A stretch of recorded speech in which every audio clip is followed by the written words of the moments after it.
as we act in faith, as we change our behavior as if it's already here, and we're in gratitude and we're in joy and we're feeling supported and we're feeling relief, we start to see our outer circumstances change just a little bit. Those things that used to tip us upside down don't really tip us upside down anymore. Our fuse gets longer and longer. Our patience gets longer and longer, and we start really enjoying the journey more and more, because if we're changing our behavior, we're more self-aware. Well, hello there, prosperity seeker and obedient rebel. Welcome to another episode of The Prosperity Approach with your obedient rebel in residence, Allyson Chavez.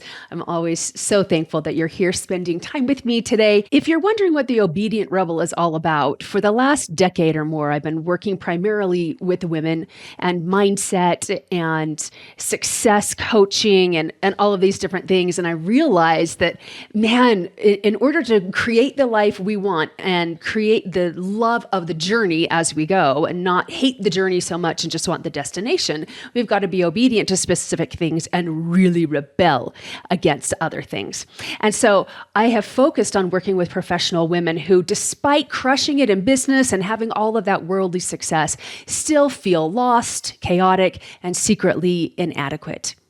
And I guide them to eliminate the worry for the future, to attract greater wealth with much more ease and flow, and to develop an overriding confidence in themselves, in God, and in the process that drives every single part of their lives and influences and changes every single part of their lives. And in order to do that, we've got to rebel. So what are we rebelling against? We're rebelling against conditioning, evil programming, wrong programming that society has passed down and taught us for generations and millennia. We're rebelling against all of those things that tell us we're not enough. And what we're obeying is universal laws, eternal principles of truth about how success, money, prosperity, and creation actually work. And we're obeying God's commandments, and we're actually co-creating with God rather than taking him completely out of the conversation or the equation or making ourselves God, because we all tend to do that as well from time to time, wanting just to rely on ourselves.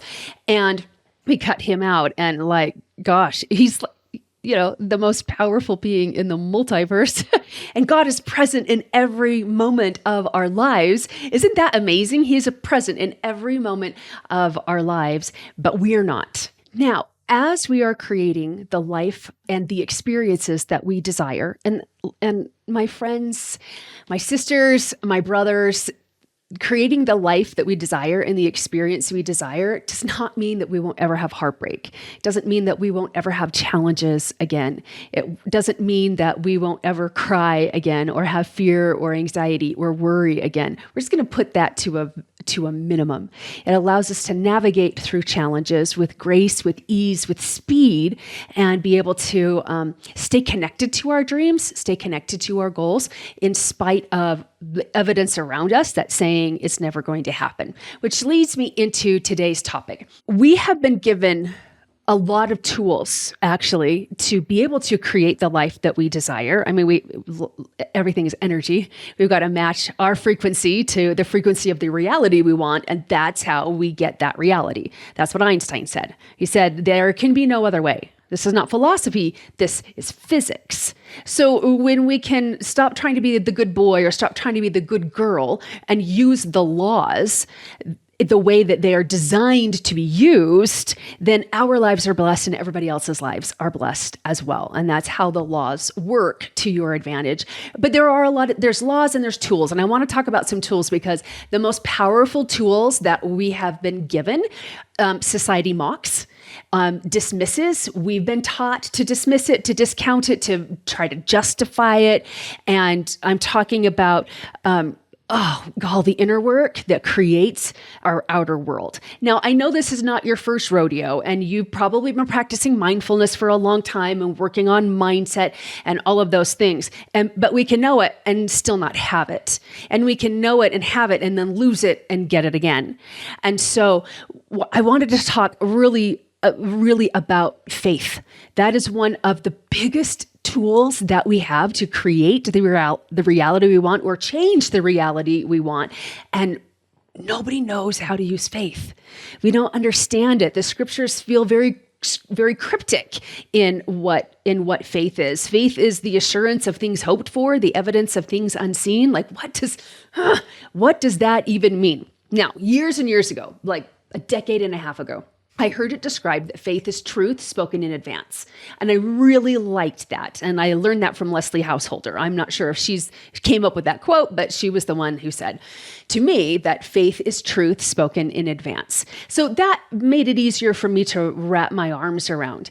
But as I have been on a massive faith shaking journey this past year, I wouldn't call it a faith crisis. It's not a faith crisis, but my faith has really, really been stretched. And my trust has really, really been stretched as well with outer circumstances and family issues and my own personal health journey that I've shared a little bit with you about. But my faith has really been tested, which is okay because it's a tool and it's a power tool, and I'm learning how to use this power tool of faith.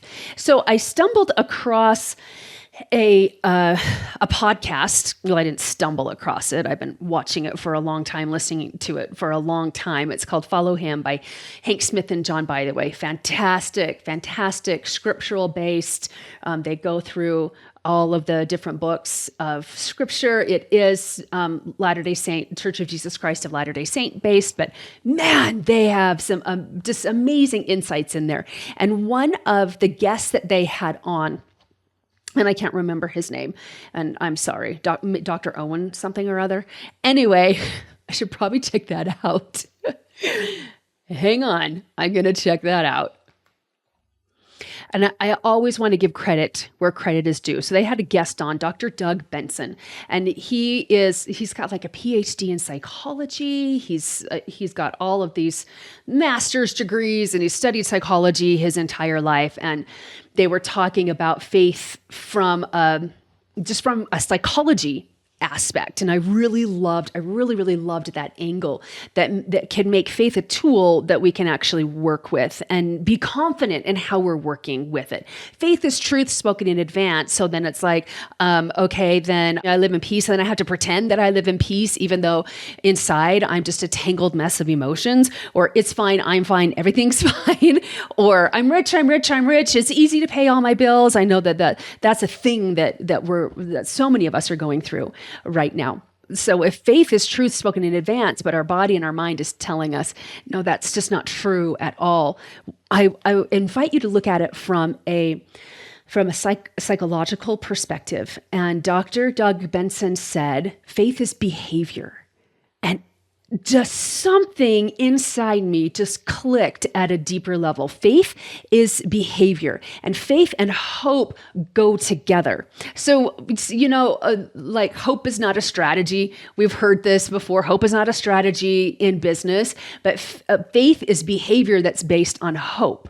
So this is like the 21st century way of saying faith is the assurance of things hoped for, the evidence of things unseen. Faith is behavior based on hope. We have a hope that something will change in our future, whether it's us, our health, our relationships, our finances, our level of connection with God. Like those are the four main cornerstones of the things that we want to change. But we have to have a hope that we can change it, that it's in our power to change it. And so faith is that behavior that's based on that hope.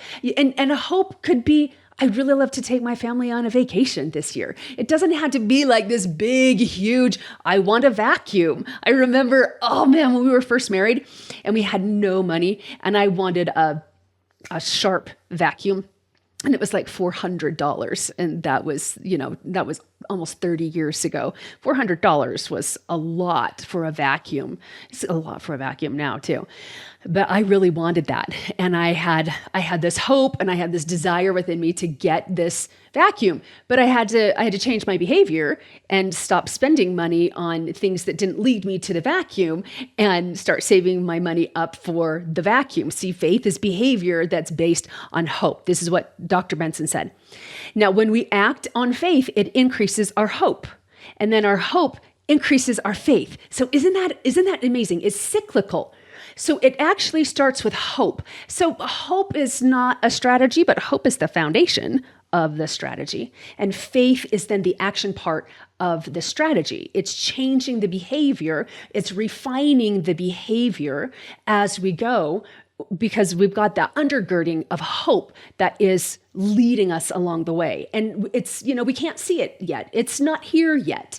But we have this hope that we'll be able to experience it. And so we're going to change. Like I said, I have to drill this in. It's so huge. It's so important. We have to drill in that faith is behavior. When we say act as if, that's a behavioral change. Act as if it's already here.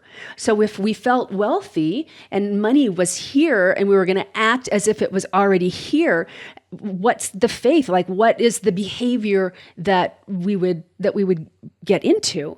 Well, we'll be very mindful of the money, but instead of reminding ourselves all the time that we can't afford groceries or that things are super, super tight right now, instead we look to the things that we can pay for with ease, the things that are really joyful to us, that aren't necessarily expensive, but make us feel wealthy.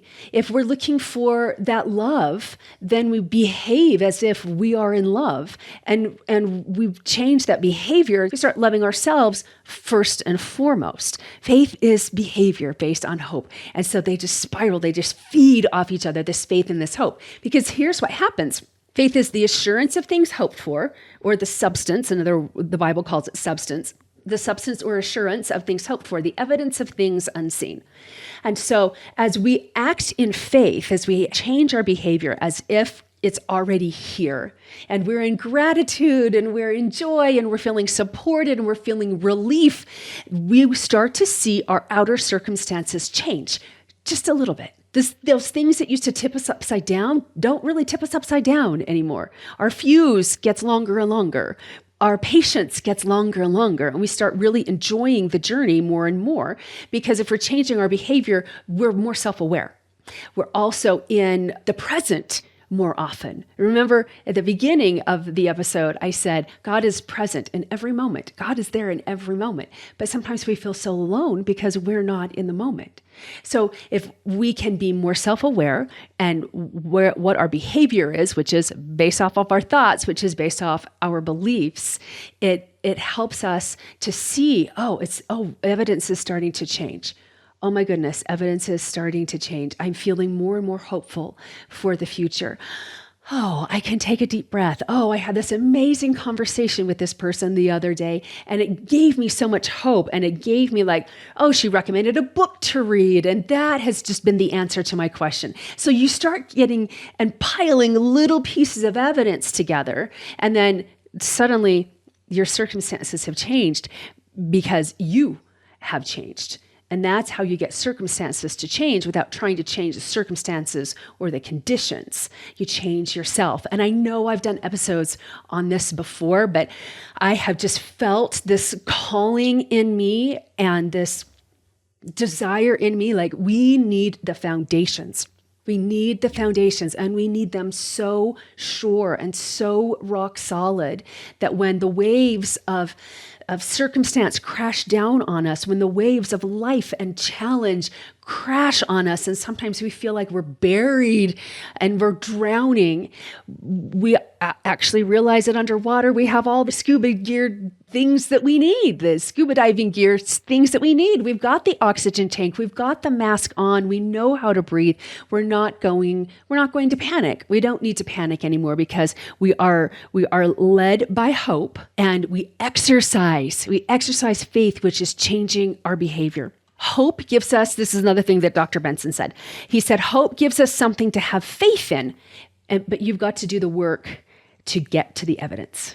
You've got to do the work to get to the evidence. So as of this recording, this is just past Thanksgiving in 2024. Like, I don't care about dating this thing. And we're wrapping up the year, and it has been tumultuous. The last 3 years have been tumultuous for pretty much everybody.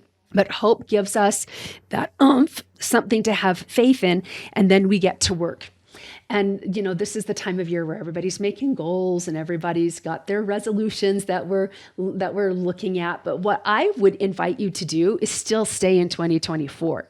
Like, we still have a month. We still have 4 full weeks of this year. And instead of being like, okay, this year I'm done, which I used to do all the time. Like, by October, I was like, can it be the next year already?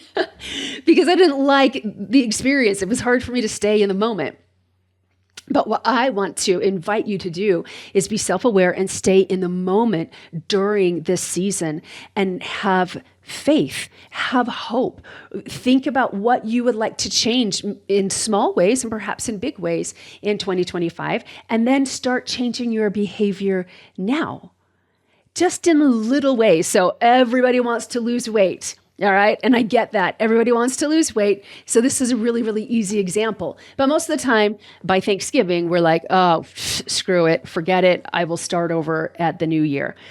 And, I like the holiday treats as well. So I'm not saying to go all Spartan and rigid and not partake of any treats, because I've also done that. And that's not very fun. But what if you just continue to drink a lot of water every day?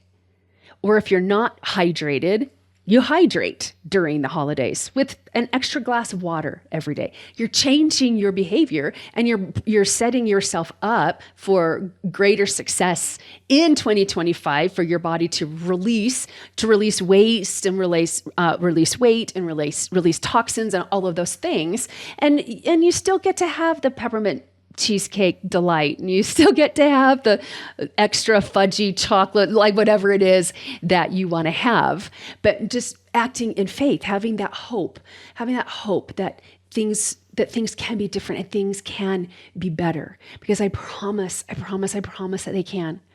And you will attract into your life what you're connected to in your thoughts and in your beliefs and in your emotions. And if you don't think that your body can change, then you're not going to do anything for your body to change. If you don't think that you could ever pull in the love of your life, you're not even going to work on loving yourself and appreciating your gifts and your skills and your talents, not in an arrogant way, but in a very humble way, and connecting yourself to God, connecting yourself to the Lord, and seeing the miracles all day, every day that God has placed in your life. I like to call it God's fingerprints or angel's kisses. Like, oh, that was God's fingerprints. Oh, his fingerprints were all over that. What a blessing. Look at these people that I didn't even know 6 months ago, and I know them now, and they are such dear friends of mine, and such a blessing to my life, or reconnecting with old friends. Like, oh, God's everywhere. The Lord is everywhere. And you just need to look. You just need to look. And we need to look up. And we have faith to look up. Faith is driven by hope. Faith is behavior. It's not a fake it till you make it. It's not really even an act as if. It's a level of self-awareness of, okay, if I'm going to hope for a brighter future, then what behavior do I have today that will help build that hope? Maybe it's just optimism. Maybe it's gratitude that you have family around. Maybe it's gratitude that, a bittersweet gratitude that you had somebody in your life who might not be in your life anymore or at this time.